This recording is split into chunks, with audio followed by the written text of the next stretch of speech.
Consumatum est. Sino nga ba ako? Chudora, kayanin mo, malapit na lumabas ang bata. Hindi ko na kaya. Isang mapayapang gabi sa baybayin ng lawa ng Calamba, Laguna. Isang gabi ng buwan ng Hunyo 19, 1861, sa pagitan ng alas 11 at alas 12 ng umaga. May isang batang isinilang at binigyan ng buhay at siyang magbibigay ng liwanag sa buhay ng mga Pilipino.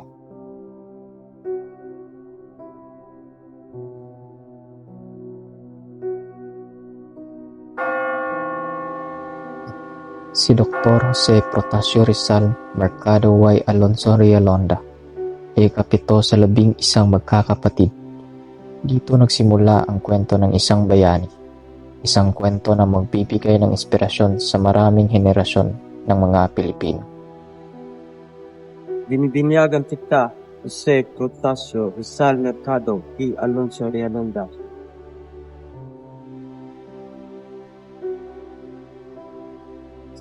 Francisco, Theodora, ingatan niyo ang batang ito. Sa aking nakikita, siya ay magiging matapang, matalino, at ipagtanggol niya ang maraming tao. Gracias, Padre.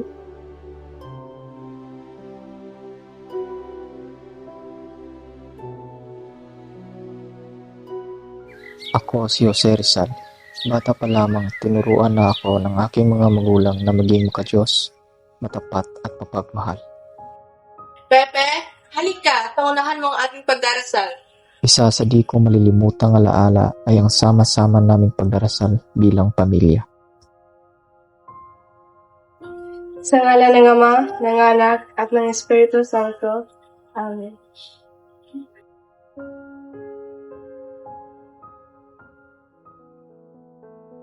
Noong bata ako, ikinuwento ng aking ina ang tungkol sa gamo-gamong naaakit sa liwanag ng apoy. Pepe, alam mo ba ang pabula tungkol sa gamugamong naaakit sa liwanag ng apoy? Hindi po, Inay. Sige, halika't ikukwento ko sa iyo, mahal kong anak. Dahil sa kwentong iyon, nagkaroon ako ng isang isipan na naging inspirasyon ko hanggang sa kasalukuyan. Ganoon po ba, Inay? Oo, kaya huwag mong gagayahin ang batang gamo-gamo. Noong 3 taong gulang ako, ang aking ina ang unang nagturo sa akin bumasa ng alpabetong Tagalog, Espanyol at Ingles.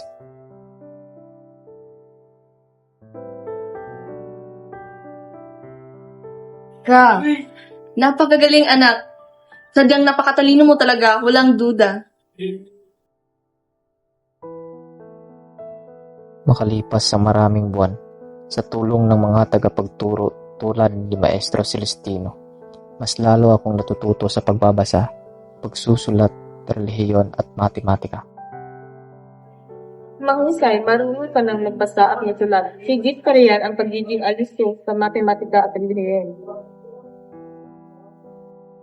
Sumunod si Maestro Lucas Padua na nagturo sa akin ng lengguaheng Latin at Espanyol.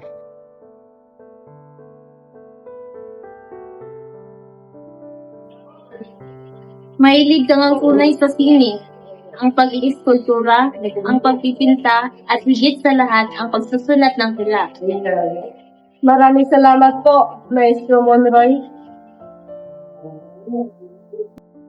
At ang panghuli ay si Maestro Leon Monroy na nagturo sa akin na pahalagahan ang sining. Kinakailangan na pumasok sa paaralan ng ating anak, mahal ko. Hindi pwedeng dito na lang siya palagi sa ating tahanan, turuan. Hindi ba alam mo namang sakitin ng aking anak? Oo, masasanay din siya at lakas din ang kanyang katawan. Tinatawag daw po, Tata. Oo pa siya, no? Ihatid mo muna sa binyanan iyong kapatid na si Pepe. Doon na muna siya mag-aaral. Sige, Tata. Sa bawat araw na lumilipas, mula noong namatay ang aking guro na si Maestro Monroy, napagdesisyonan ng aking ama na ako ay kailangan pumasok na sa paaralan. Ikaw, Jose, marunong ka bang magsalita ng Espanyol? Kaunti lang po, Guro. Salita natin. Kaunti na din ko, Guro. Ikaw, Jose, maliit ka ng bata. Maliit pang kaalaman mo. Doon nagsimula ang aking pakikibaka ng malayo sa pamilya. Sabi ni Zal, Chunggo ka daw. Hindi ako chonggo. Chonggo ka pala. Hindi nga. Chunggo, sabi ni Hindi Zal. nga. Sinabihan ako kanina, Chunggo ka daw. Kesa naman sa kanya, bangus. Bangus, bangus. Vamos! Bangus? Kay gusto mo ng away? Bangus? Di bali ng bangus. Kesa naman sa'yo, chonggo, maitim na, sa kaunti pang alam. Kay gusto mo ng away? Sa binyan, naranasan ko ang mga bagay na di ko nararanasan sa aming tahanan, tulad ng pamamalo sa estudyanteng nagkakamali. Kahit araw-araw kong kinukutya at pinapalo, nagawa kong mangingibabaw sa lahat ng mga mag-aaral sa binyan. Matapos ang karumaldumal na pagbitay sa 3 paring martir, nagdulot ng matinding hinagpis at kalungkutan sa aking puso. Bukod sa gumbursa, nakusahan ang aking ina ng kasalanang may kinalaman sa paglalason sa hipag ng aking tiyong si Jose Alberto.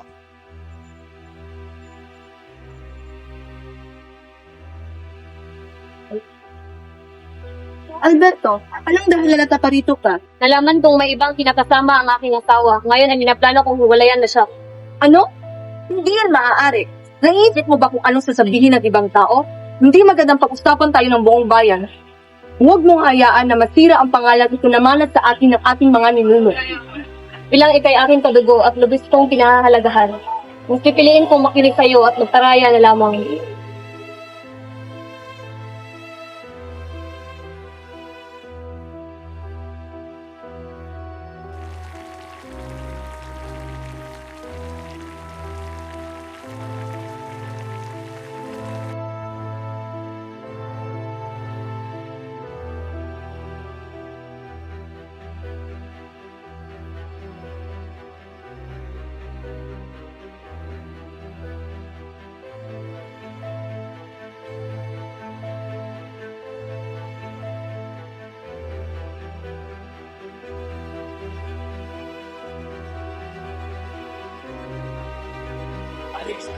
Eto na ang mainit na sabaw.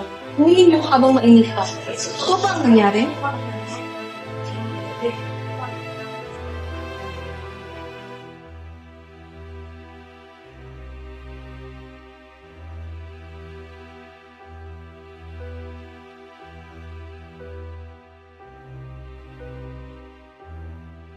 Doon yan si Dora!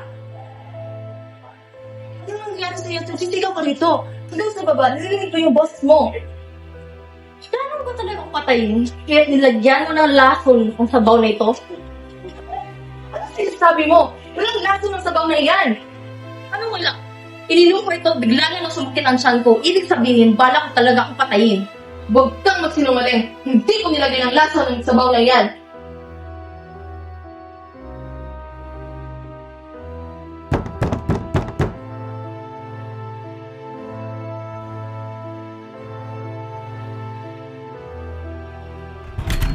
Anong dahilan ito pa dito po kayo? Sumama ka sa akin, niniresto kita sa salang pagtangkang lasunin ang asawa ng iyong kapatid. Wala akong kinalaman sinasabi Walang awa nilang hinatak ang aking ina mula sa aming tahanan at pinaghirap habang naglalakad patungong kulungan. Nabilanggo siya sa probinsya ng mahigit 2 taon. Ika-10 ng Hunyo, taong 1872.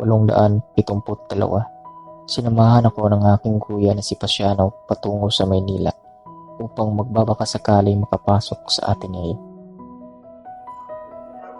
Hindi ka namin maaaring tanggapin dahil una, ikay nahuli na sa itinakdang araw ng resersyon. Ikalawa, mukha kang sakitin at patutin. Salamat kay Manuel Ceres Burgos na nagbigay daan upang makapasok ako at makapag-aral sa Ateneo. Kahit huli na ako sa rehistrasyon at may patpatin pang katawan. Hindi madali ang mga unang taon ko sa Ateneo. Pinaghirapan kong makuha ang matataas na grado upang mapasaya ang aking ina na nooy nasa piitan. Bumisita ako sa aking ina sa kulungan at ipinagmalaki ang aking tagumpay sa pag-aaral. Makalipas ang ilang buwan, nakalaya siya at muling nakapiling kami. Ang tunay na tagumpay ay hindi sa medalya, kundi sa muling pagbuo ng aming pamilya. Kamusta na po kayo, Nanang? Labis ako nangulila sa biglaan yung pag-alis. Oo nga, anak. Maayos lang ang kalagayan ko dito. Huwag mo ko gaanong alalahanin. Ikaw, kumusta ang pag-aaral mo sa Maynila? Ginagawa ko po ang lahat upang magtagumpay at mapasaya kayo. Mabuti naman po, Nanang. Matataas naman po ang mga nakukuha kong grado. 3 buwan na lang po at makakalaya ka na. Magkakasama na tayong muli. Sana nga, anak. Sana nga magkatotoo yan. Ipinagpatuloy ko ang pag-aaral, nakatanggap ng mga medalya at nanatiling mataas ang aking mga grado. Jose, napakahusay mong magsulat ng mga tema. Ipagpatuloy mo lang ang iyong pagsulat. Ako'y nakasisigurong ikay may magandang kinabukasan sa larangan ng literatura. Gracias, Padre Sanchez. Noong 16 na taong gulang ako, naranasan ko ang unang pag-ibig kay Segunda Katigpak, isang dalaga mula sa Lipa, Batangas.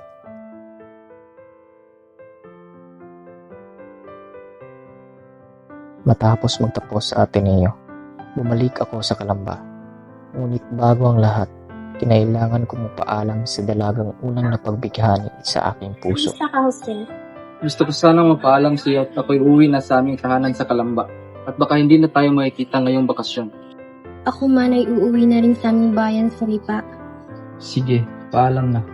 Dadaan ka naman sa Calamba, di ba? Baka huminto kayo sa Lipa. Makikita pa tayo muli. Paalam. Dahil sa malakas na hangin, hindi nakadaan ang bangkang sinasakyan ni Segunda sa Calamba. Simula noon, hindi na kami nagkita.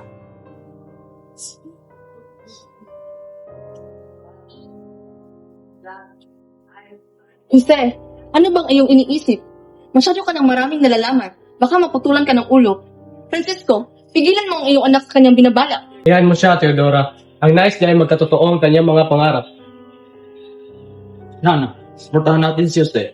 Mas mabuti siguro ang gamitin niya ang edukasyon upang magtulungan ang tupay. Sige na nga. Jose, mag-ingat ka sa Maynila. Aalis na po ako, Nanang.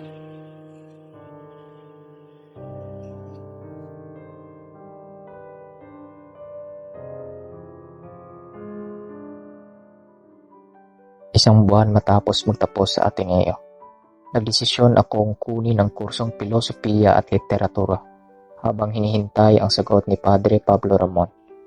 Kinamit ko ang apelyedong Rizal upang maiwasan ang pansin ng mga Espanyol sa universidad.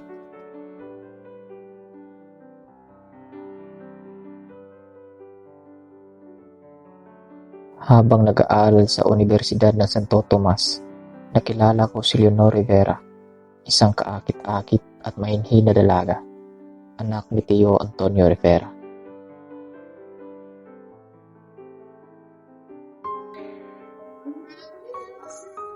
Leonor, minsan ay inihiling ko kay Bathala na sana hindi na lamang tayo magkaiwalay. Hindi ko na kayang pigilan ang aking nararamdaman. Gusto ko nang ilabas ito. Iyong namin at asapin habang tayo ay magkasama.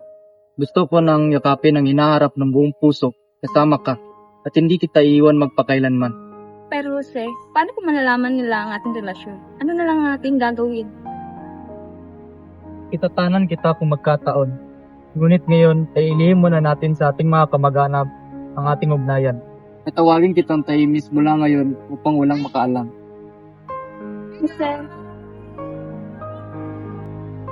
Bawat araw na kasama si Leonor Rivera ay puno ng siya. Ang aming mga larawan ay naglalarawan ng aming kilig at kaligayahan. Hindi maitatago ang kilig ng aming nadarama sa isa't isa. Dahil sa diskriminasyon at pang-aapi sa Universidad ng Santo Tomas, napagpasyahan kong mag-aral sa ibang bansa upang ituloy ang aking pangarap na maging manggagamot. Mahal kong kapatid, labis akong nagpapasalamat sa inyong suporta sa aking planong pag-alis. Tila tanging kayo lamang ang nakakaalam ng aking ninanais. Tulad na Ate Saturnina, Lucia, Tio Antonio at mga Valenzuela at ilang matatalik kong kaibigan. Kung maaari, ipabatid mo sa ating mga magulang at sa aking minamahal si Leonor. Patawarin nila ako sa aking biglaang pag-alis. Hindi ko kailanman kalilimutan ang aking misyon at ito ay maglingkod sa bayan. Ang buhay at kultura, lingwahe at sining, industriya at komersyo, gobyerno at batas sa Europa ay magsisilbing paghahanda ko upang makatulong sa pagpalaya sa ating inang bayan na inaapi at tinatapakan. Nagmamahal, Pepe. Sa wakas, nakarating ako sa Espanya. Bagamat hindi ko agad nagustuhan ang Barcelona. Habang tumatagal, natutunan ko itong mahalin at naramdaman ko ang kalayaan.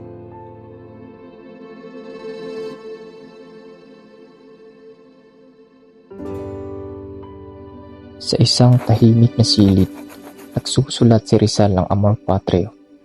Pinaaabot ang kanyang pagmamahal sa bayan. Dumating ang liham ni Pasiano. Nagbigay ng gabay na ipagpatuloy ang pag-aaral sa Madrid.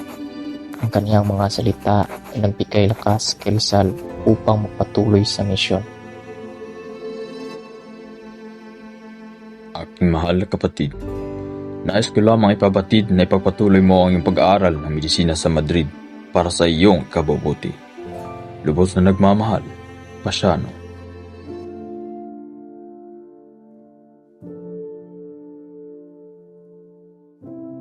Sinunod ko ang payo ni Pasiano at ipinagpatuloy ang pag-aaral sa Universidad Central de Madrid. Kumuha ng kursong medisina at filosofiya at literatura. Ang pangungulila sa pamilya at kay Leonor ay pinagpawi ko sa pamamasyal at pagbabasa ng mga akda.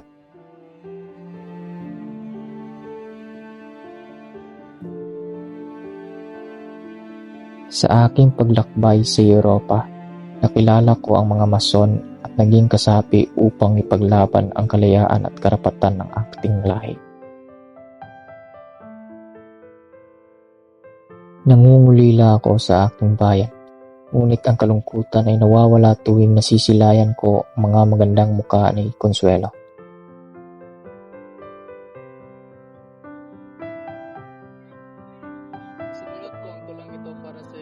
Aking inakala na ang pagtitinginan namin sa isa't isa ay mapupunta sa pag-iibigan. Subalit ito'y hindi nagbunga ng mas malalim na pag-iibigan. Nakalipas ang ilang buwan nang ako'y makatapos ng pag-aaral. Napagpasyahan kong dumayo papuntang Europa. Noong ako'y nagtungo sa bansang Berlin, Germany, doon ay sinulat ko ang unang sulat na ibinigay ko kay Ginoong Blumentritt. Dear Blumentritt, I have heard that you are studying our language and that you have already published some works about it. Permit me to send you a valuable book written by my countryman in our language. The Spanish version is mediocre because the author is a only modest writer. But the Tagalog part is good, and it is precisely the language spoken in our province.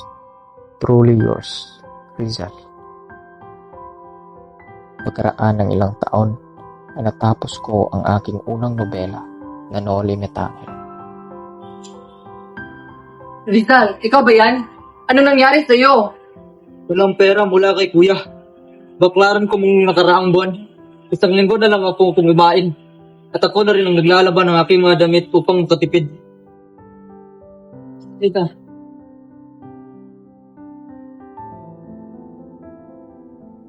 Dahil sa kahirapan, napag-isipan kong magtanggal ng ilang pahina sa aking nobela, kabilang na ang kabanatang tungkol kina Elias at Salome na dapat sanay ika-25.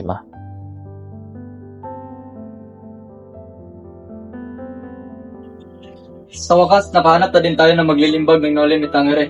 Ang laki ng natipid natin dito. Humihingi lamang sila ng 300 pesos kada 2,000 kopya. Masyado kang nagtitipid, Rizal, kaya't kung iba tayo'y nagpalimbag na. Mas marunong magtipid. Noong Marso 21, 1887, na ilathala ang aking akdang Noli Me Tangere. Layunin kong gisingin ang mga Pilipino sa kanser na lipunang dulot na pananakop ng mga Kastila.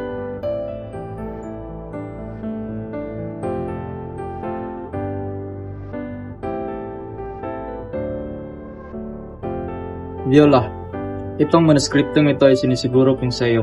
Salamat sa tulong mo. Balang araw ay mapapalitan ko ang kabaitang naidulot mo sa akin. Maraming salamat, Rizal.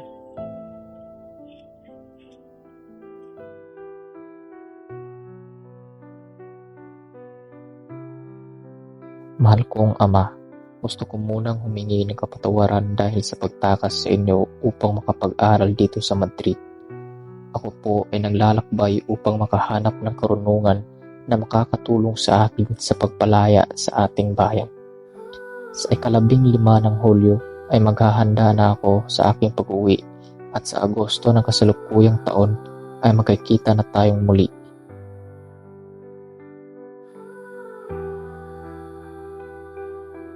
Nagmamahal, Jose. Pagkatapos ng masayang paglalakbay, nakarating ako sa Manila noong Agosto 5. Binayayaan ko muna ang aking mga kababayan, ngunit agad akong nagmadaling umuwi sa Calamba sapagkat sabik na akong makita ang aking pamilya. Tatang, nais ko po sanang mapaalam na bibisitahin ko ang aking Leonor. Hindi maaari, Pepe. Alam mo bang mainit ka sa mata ng mga praile? Gusto mo ba talagang mawala dito sa mundo? Matapos magtayo ng klinika, simulan ko ang pagsusulat ng aking ikalawang nobela, ang El Filibusterismo.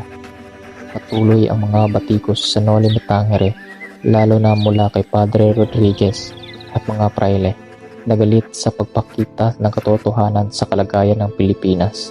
Ngunit may ilang kaibigan akong sumuporta at nagsilbing gabay. Pagbalik ko mula sa Europa, ipinatawag ako ni Gobernador General Terrero upang talakayin ang Noli Me Tangere at ang mga nilalaman nito. Buenos dias, Rizal. Alam mo na siguro ang balita tungkol sa iyo. Delikado ang buhay mo ngayon, kaya't nais kong lisanin mo ang bansa sa lalong madaling panahon. Ayaw kong makita kang mamatay sa kamay ng mga praile. Pangalawang beses akong aalis ng bansa. Hindi ko kayang masaktan ang aking pamilya dahil sa aking pagsusulat. Naniniwala akong mas makakatulong ako sa pagkising ng nasyonalismo sa mga Pilipino kung ipagpatuloy ko ito sa ibang bansa. Sa ilang araw na aking pananatili, ako ay nakatanggap ng imbitasyon mula kay Juan Perez. Dr. Jose Protasio Rizal, iniimbitahan kita. Habang ako ay papalabas patungo sa pintuan ng legasyon, napahinto ako nang masilayan ng aking dalawang mata ang napakagandang binibini. Nagtanong-tanong ako sa mga empleyado ng legasyon upang malaman kung sino ang binibining pumukaw ng aking mga mata. Konnichiwa. その女性は世界水様でございます。彼女は生活年、何かりかな、そういう写真中にな。Watashi wa de Jose Pise Rizal, kadaha Manila desu. Kinabukasan, nabangan ko ang pagdaan muli ni Seiko Usui at hindi naman ako nagkamali. Dumaan siya sa aking harapan. Dali-dali kong inalis ang aking sombrero upang magpakilala. 聖子様、こちらはルザルでございます。彼はマニラの伊勢で大使館にいただい書類を招待しました。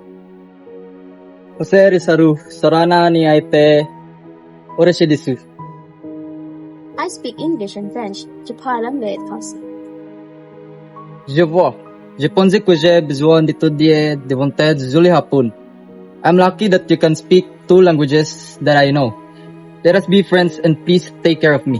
As you wish it. Dito nagsimula ang magandang pagtitinginan namin ni Oseisan. Siya ang naging aking gabay, tutor, at tagasalin. Lahat ng hinahanap ko sa isang babae ay nakita ko kay Oseisan. Ngunit noong 23 ng Abril, 1900, ay nilisan ko ang bansang Japan. Napagdesisyonan ko na ipagpatuloy ang aking paglalakbay sa Estados Unidos kahit alam ko na nasaktan ang aking pinakamamahal na si Jose-san. Kailangan kong ipagpatuloy ang aking paglalakbay at misyon na palayain ang aking bansa. Di nagtagal, ako'y nakahanap ng bahay na matatagpuan malapit sa Museo ng Britanya. At ito ay ang bahay ng mga pamilyang Beckett kasama na si Gertrude.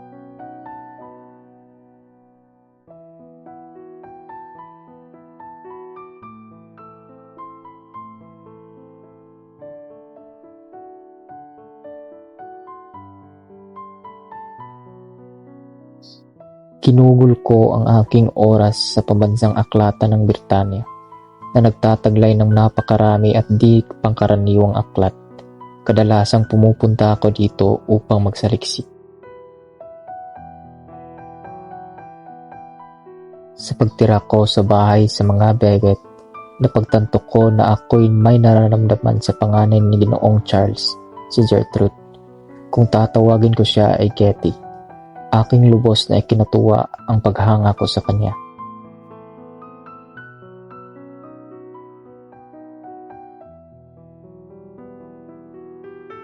Di nagtagal, napagtanto ko na hindi kami maaaring magkatuluyan at ikinalungkot ito ni Getty dahil sa aking misyon sa hinaharap. Nakarating ako sa Paris noong Marso 1889 at nahirapan sa paghahanap ng matutuluyan dahil sa darating na eksposisyon ng Universal sa Mayo na nagdulot ng mataas na pamumuhay sa lungsod. Ginugol ko ang aking oras sa pambansang aklatan ng Paris. Dito ko isinagawa ang aking pananaliksik at naglagay ng anotasyon sa aklat ni Morga.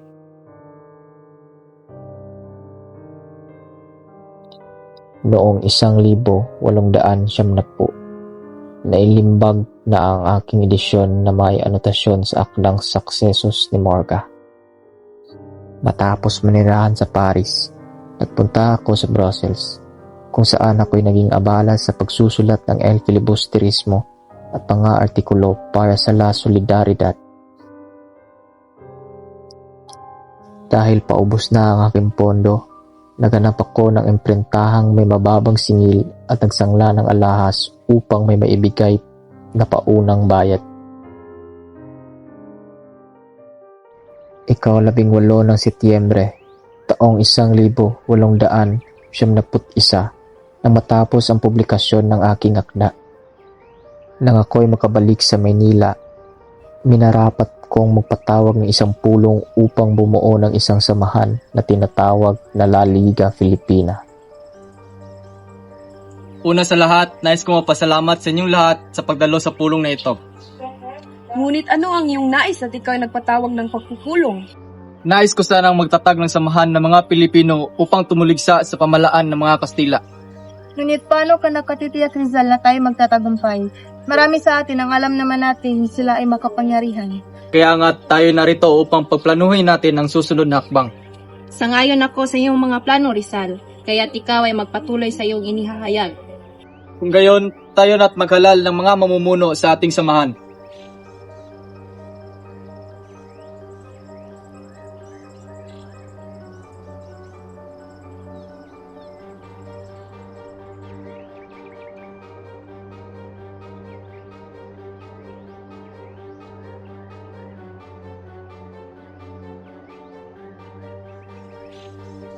Mabuhay La Liga! Mabuhay si Rizal! Mabuhay si Rizal! Mabuhay! Mabuhay! Ako'y nakatanggap ng sulat mula kay Gobernador Despujol, kaya naman ako'y agad na nagtungo sa kanya. But why did you ask? Rizal, we have found this in the Philippines of your sister Lucia. This is the Pobres virus, which is against the Dominican friar.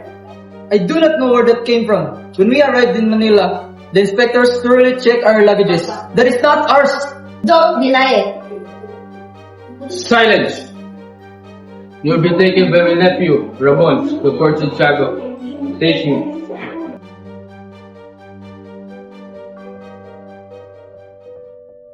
Namalagi ako ng 4 na taon sa dapitan. Nagtayo ng klinika at sinubukang gamutin ng aking ina. Ngunit hindi ko siya lubos na napagaling. Dito ko naunawaan na hindi dapat gamutin ng doktor ang kanyang pamilya.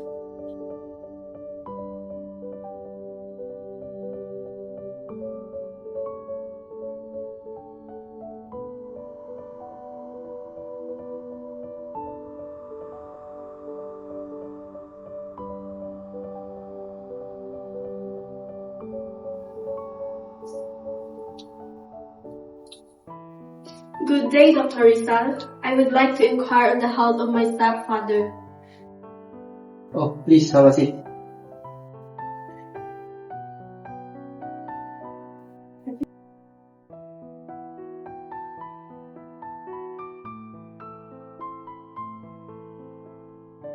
Sa dapitan ko nakilala ang isang napakagandang binibini na nagbigay sa akin ng mga magagandang alaala.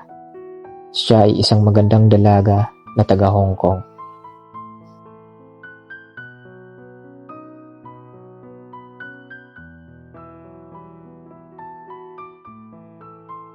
Hindi nagtagal, nahulog ang loob namin sa isa't isa. Naging matamis ang pagsasama naming dalawa. Kami nagnais na magpakasal. Ngunit hindi kami pinayagan ni Padre Obak dahil kinakailangan pang kumuha ng pahintulot mula sa Bishop ng Cebu.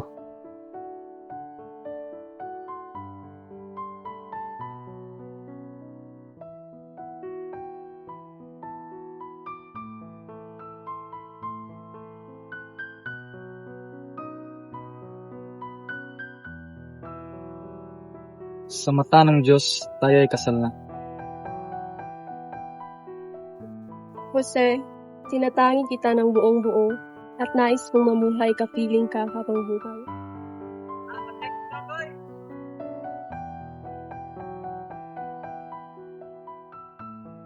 Dumating si Pio Valenzuela kay Rizal upang ipaalam ang paghahanda ng katipunan para sa pag-aalsa. Ngunit tumanggi si Rizal. Pinuna ang kakulangan ng armas at paghahanda. Nagpasya siyang magsanay bilang doktor sa Cuba, hindi sumang-ayon sa plano ng katipunan. Nais ko ipatingin ang aking kaibigan. Tila may problema siya sa kabilang mata. Mukhang hindi lang yan ang iyong pasyon, Dr. Valenzuela. Tunay na napakatalino mo, Rizal. Nais ni Andres na iparating na handa na ang katipunan sa pagsugod sa pamahalaan. Tayo handa na sa ating akikain. Di ba't masyadong pang maaga para gawin ang mga ganyang bagay? Alam naman nating lahat na hindi pa handa ang ating bayan sa ganyang kalaking responsibilidad. At wala tayong sandata at mga armas. Hindi ako sangayon sa iyo.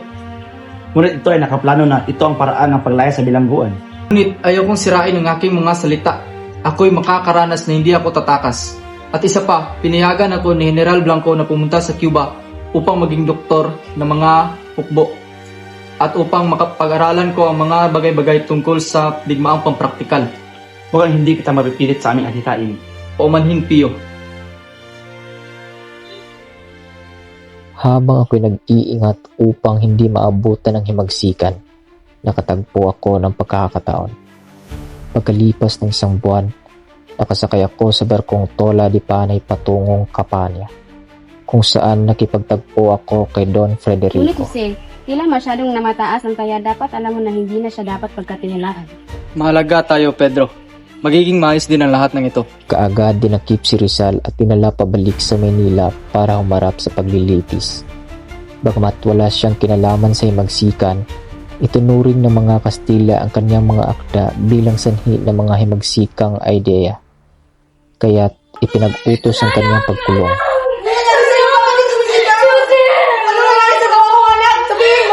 Bali-balita na siya ay nanakip sa kanyang barkong sinasakyan. Ang barkong Isla de Panay. Ano?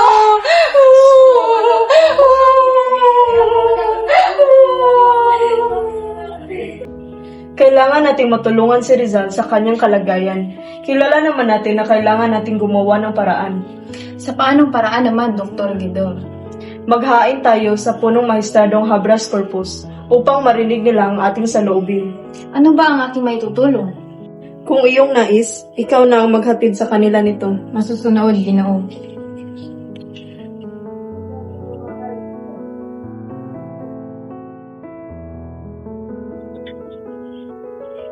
Ginoo, mukhang hindi tayo pinakinggan ng mga Kastila sa ating isinunggani. Ano pa nga bang maaasahan natin sa mga Kastila na iyon? Ang mahalaga ay matulungan natin si Jose.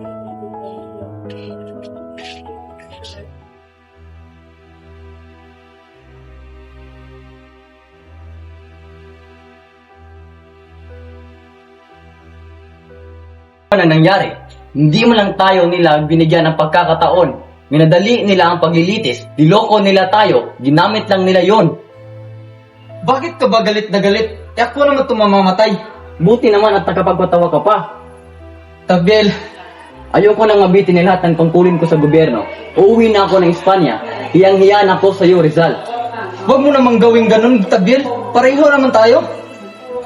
Disyembre 29, 1896 nang ako'y ihatid sa aking pansamantalang kwarto habang ako'y nag-aantay ng araw ng hatol nila sa akin.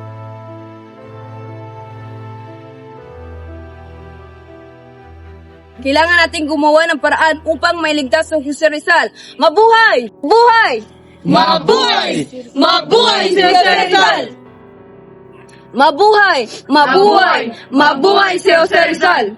Manahimik kayo. Tumahimik kayo lahat. Masyadong mahigpit ang mga Kastila.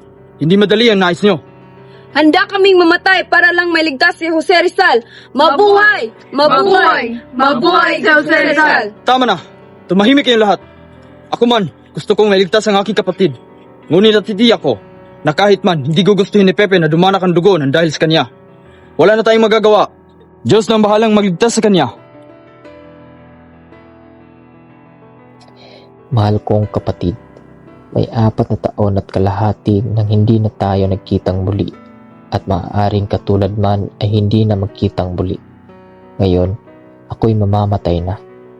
Nararamdaman ko na maliwanag ang mag-isa upang ranasan ang lahat ng sakit ng ating mga kaanak at ng ating matatandang magulang. Nagmumuni-muni ako sa kahirapan ng inyong buhay upang matulungan ng isang karera. Ngunit hindi ko inaksaya ang panahon. Nanang! Mano po? Bawal! Pepe. Pag ako namatay, nais ko po sanang hingin niyo agad ang aking bangkay. Nais ko po sanang ibaon niyo ito sa lupa at lagyan niyo ng isang bato na nakalagay ang aking pangalan, kaarawan at araw ng aking kamatayan. At nais ko po sanang lagyan niyo ito ng krus. Nanang! Pepe!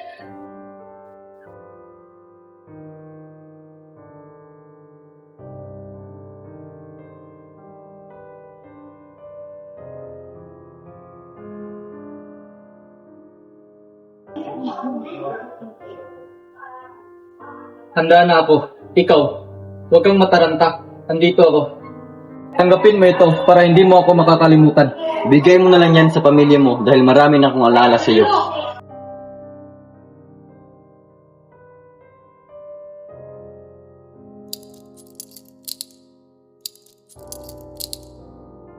Kala nila makakatakas ako.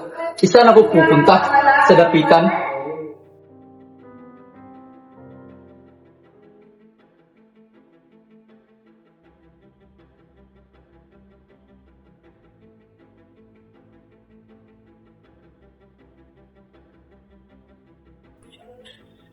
Farewell, my adored country, region beloved of the sun, pearl of the Orient Sea, our lost Eden.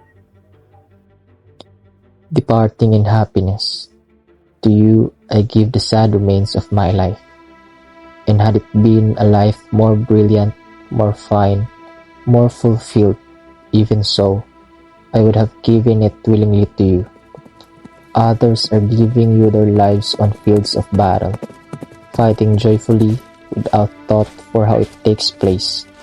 It is not important, cypress, laurel, or lily, scaffold or battlefield, in combat or in cruel martyrdom. It is the same as demanded by country and home. I am to die when the heavens go vivid, colors in the sky at last announcing day. If color be needed to embellish your dawn, sip my blood. At the perfect moment, let it flow, and be enhanced in the reflection of your dawning light. Consumatum est.